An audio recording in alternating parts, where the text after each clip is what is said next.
Alright, so we're starting a new unit, and this new unit focuses on work and energy. Both are terms that you're probably familiar with, but you probably have never actually sat down and broken them down as physics terms. So that's what this lecture is going to be about, is it's going to kind of introduce the concepts of work and energy before we break them down into their individual pieces.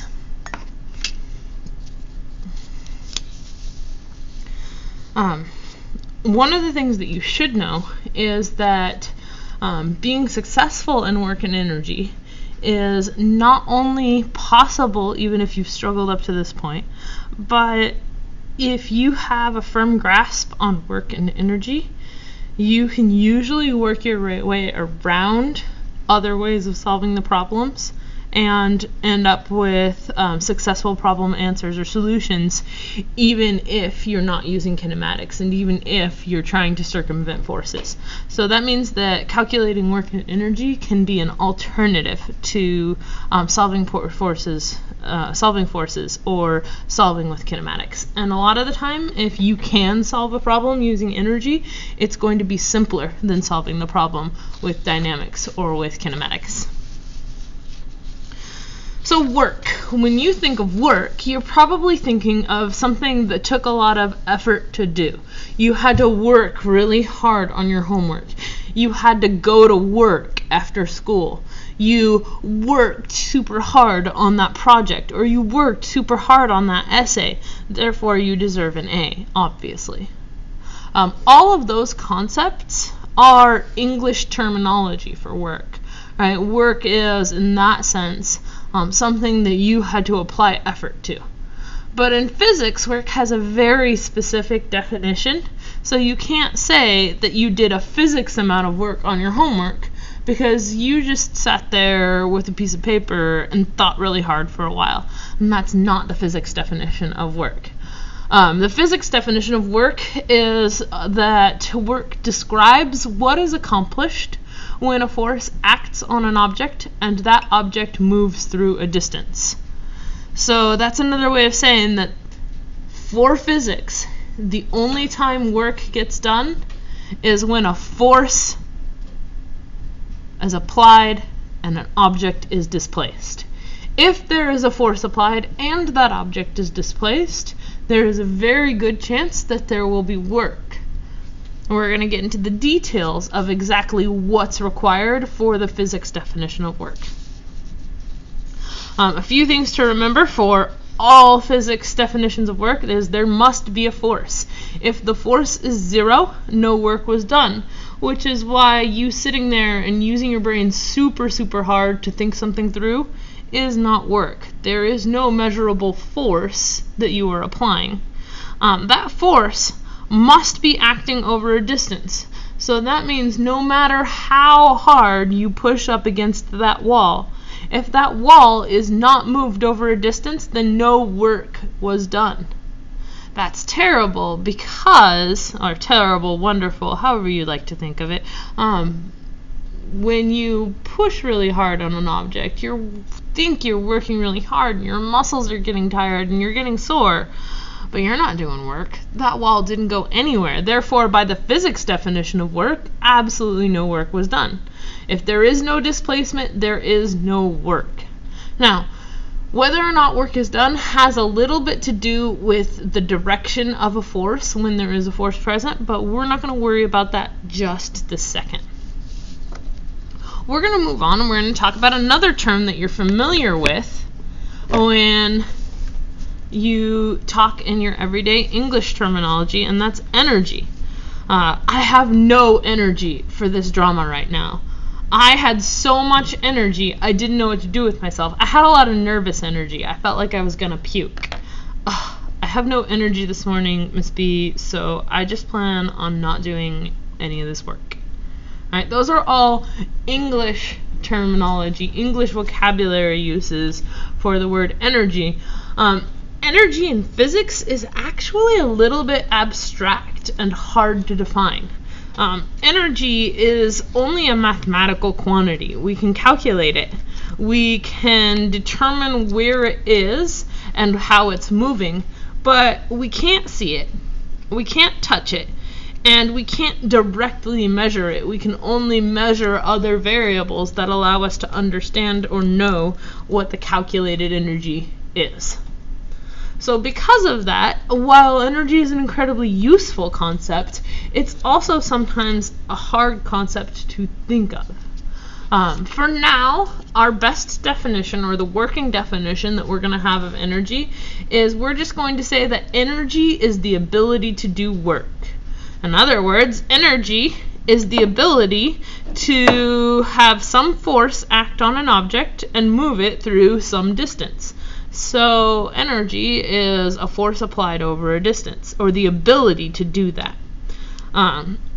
It's not a 100% completely valid definition for energy. The more you get into studying deeper types of energy, the more complex it gets, and the more that definition doesn't completely cut it.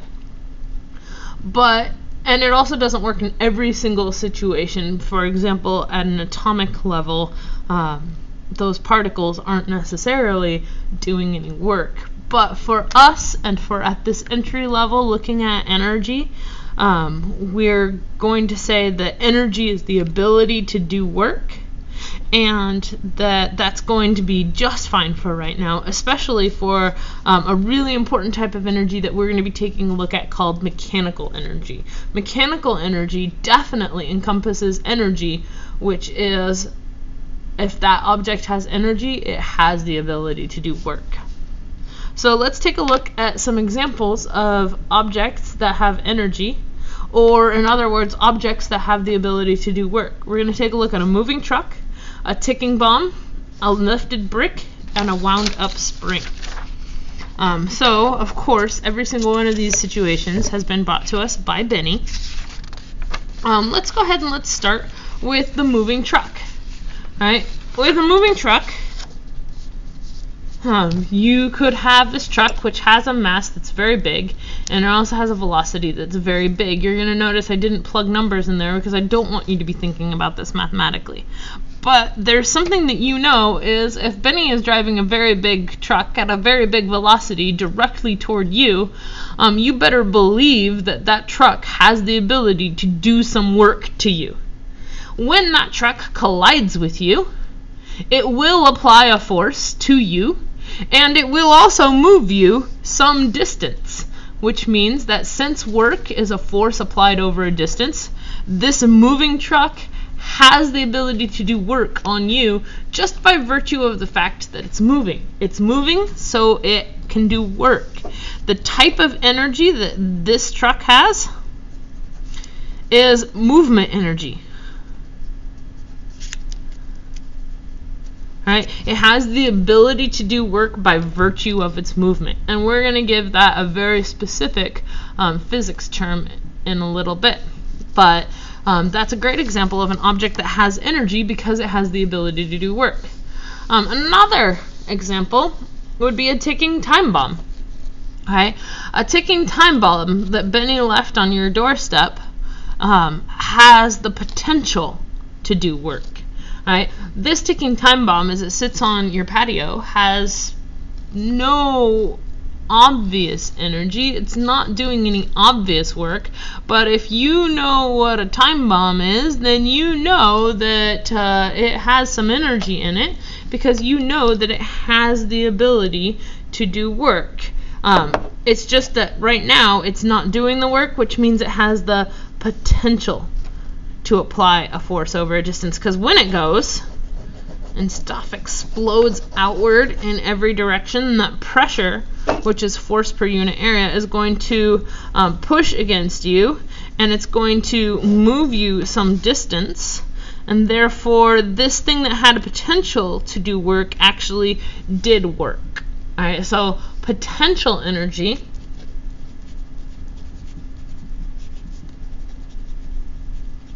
is something that has the potential to do work. It's not doing it yet, but it could.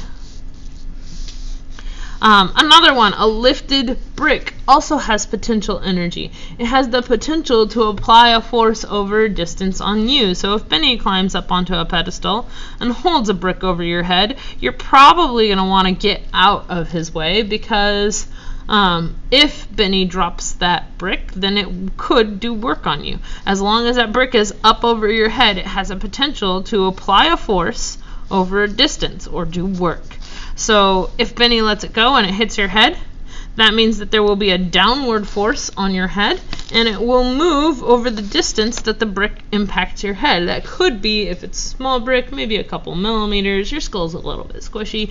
If it's a big brick, then it could leave a full-on dent, a la Harriet Tubman.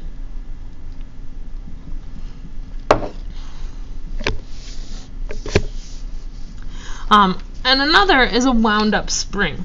So say Benny takes a punching glove and puts it on the end of a wound-up spring, and he's hiding behind it, and you just happen to walk by and investigate it. You look at it, and you have a little bit of concern and alarm because this thing has the potential to do some work to you. If Benny releases the spring, then that means that the energy that was stored within it is released toward you, and now this thing has the potential to apply some force on your face and move your face over some distance. In other words, this wound up spring has the ability to do work on you. It has potential. So these are all examples of how energy is the ability to do work over time, or we also kind of added in this concept of has the potential to do work over a distance. Another important topic, or another important consideration for us, is that energy is conserved. So you're going to remember this law. You've either heard it in chemistry, or maybe you haven't heard it since 8th grade science. But the law says that matter is conserved. It cannot be created, nor can it be destroyed. And you might remember that law as the conservation of matter. It's saying that matter isn't going anywhere. It's not like when you burn a log, all of the matter disappeared. It gets transformed into other materials, such as gases and ashes and water. But it's still there. Well, it turns out that this law is just part of a more complete law, and that complete law is the law that has to do with energy and how energy relates to matter. And that is that energy is conserved. Energy cannot be created, and energy cannot be destroyed. That means that at any point in time, if we know what the energy in a certain system is, or in a certain object, and that energy does not go anywhere else, that means that the total energy that was there at the beginning is the total energy at the end. Or as Richard Feynman says, there is a certain quantity called energy that doesn't change when natural things change. Right? So in other words, he's saying that as the world around us changes, the total energy that is in that world remains constant. All right? You can calculate the number that is energy. And when the process that you're investigating is complete, and you calculate that energy number again, that number will be exactly the same as it was at the beginning. That's what conservation means, is the value doesn't change.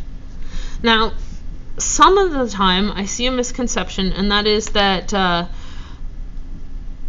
whatever type of energy you calculate at the beginning, that type of energy should be the same at the end.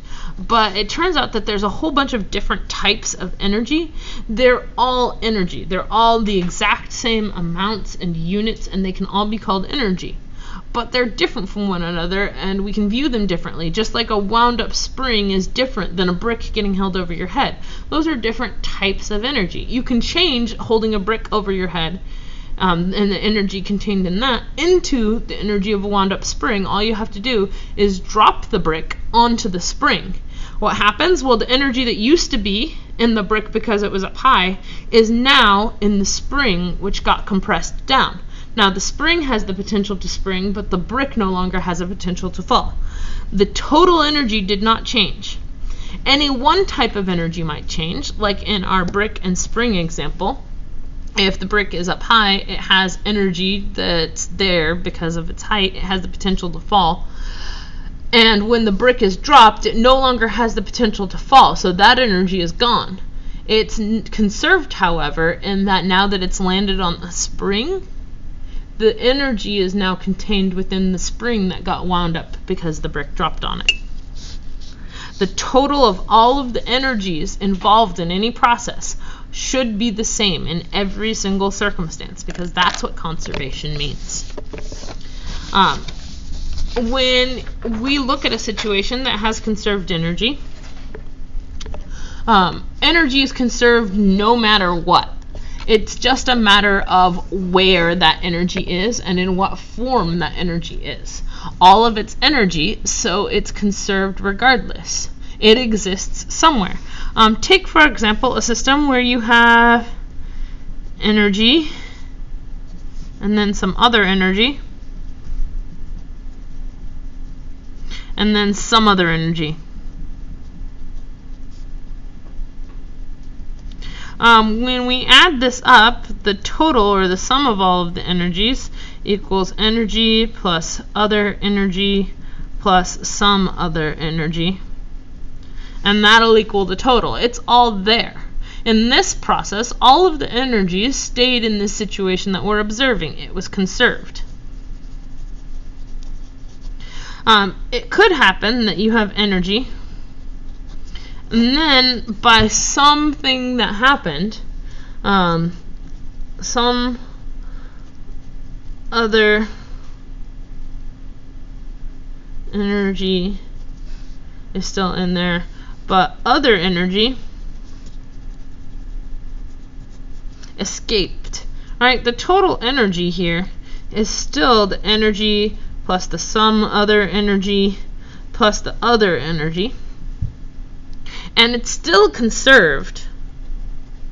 The difference here is that if this is the system that we're considering, it left the system, but it didn't get destroyed. It's still conserved. It's there, and if we look for it, we can find it.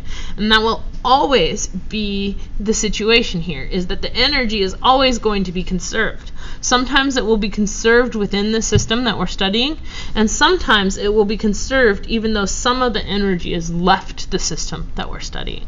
But regardless, we cannot break this law, as laws in science are not suggestions, they're requirements. There's nothing on earth that can undo or unfollow those laws. The last topic that we will cover as far as an introduction or overview is the topic of power. And again, it's one of those terms that you know well in English and that you use a lot, but it has a very specific definition in physics. You might say that as a result of murdering all of those insubordinates, I now have the maximum amount of power to rule my country, and that would be a perfectly acceptable, although illegal, use of the word power in terms of our English vocabulary. In physics, however, power refers very specifically to the rate at which work is done. So if we think of work, work is applying a force over some distance. Right? That means that power is the rate at which you can apply a force over a distance, or how much time it takes you to do that much work. Once we go through a deeper analysis of work and energy, and remember we defined energy as the ability to do work, we could also say power is the rate at which energy is transformed.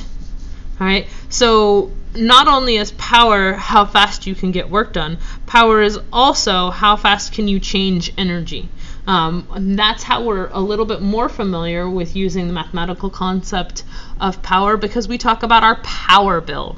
Right? Power is how fast the power would be how fast our light bulb, for example, could turn electricity into light. That's a transformation of energy, and the rate at which that happens is the power of the light bulb. If your light bulb is more powerful, then you're getting more energy every single second. That's going to be a brighter light bulb.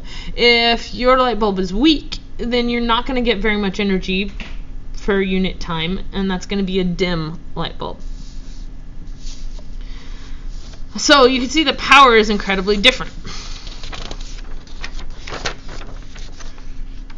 So here, we're going to take a look at a situation where Benny has a gift box full of scorpions, of course. And if he applies his force and displaces it this distance, and let's say that that takes 10 seconds. Alright, Benny would have done work, and that work would have been per 10 seconds. Alright? That would be Benny's power. If Benny did the same work, alright, so it's the same work here, but this time it only took him 5 seconds, he would be more powerful, because it took him less time to do the exact same amount of work. And that's how power works. So without even getting into the equations for power, you can see that it's one of the easier concepts when it comes to understanding how these features work together. And so the very last thing I want to mention is that everything that we've done up to this point in time in physics, we're still focusing on translational motion. Translational motion is our spherical cow model, where we say that instead of considering the whole thing and all of its complex features, the way the cow's legs bend, the way its head moves up and down, the way its tail swishes back and forth, we just pretend that that cow is one tiny particle, and we track how that one tiny particle moves in space. And that makes all of our calculations very easy. That's the translational model, the spherical cow model. Things will be different for rotating objects, and we're actually coming very near where we're going to have to pay attention to whether or not an object is rotating and what that means for the variables. We want to make sure that every single time we consider an object, we're going to treat it like it's a spherical cow, like it's one point, because we don't want to have to pay attention to the flailing arms or the moving body or whether or not you have good form when you move. We don't care about the swishing tail. We just care about what the total movement is. If we keep our focus on the point, on the spherical cow, we can calculate any object in terms of energy and momentum. The spherical cow model focuses on the center of mass, which is about to get very important. We go into a detailed description of what the center of mass is and how to calculate it in the momentum unit. But you have a general concept of what the center of mass is, and so you want to call on that idea that your center of mass is just where all of your mass adds up, and there's one point inside of your body, and we're just focusing on how that one point moves. So that means that translational motion of your center of mass is just the sum of your movement in all directions, and that means that when you have an object traveling in space, it's just your point going in space. You don't have to worry about any of the arm flailing. One of the things that makes work and energy very, very easy to work with is the fact that they are scalar and not vector. A positive value of work and energy means that work or energy got added. It got increased. It came from somewhere else. A negative value for work or energy means that energy was removed from that system or removed from that object that we were studying. So no longer are we going to be looking at positives and negatives as directions. We're going to be looking at positives and negatives as having added or removed. We're going to take a look first with work at how that applies in our interpretation of a system.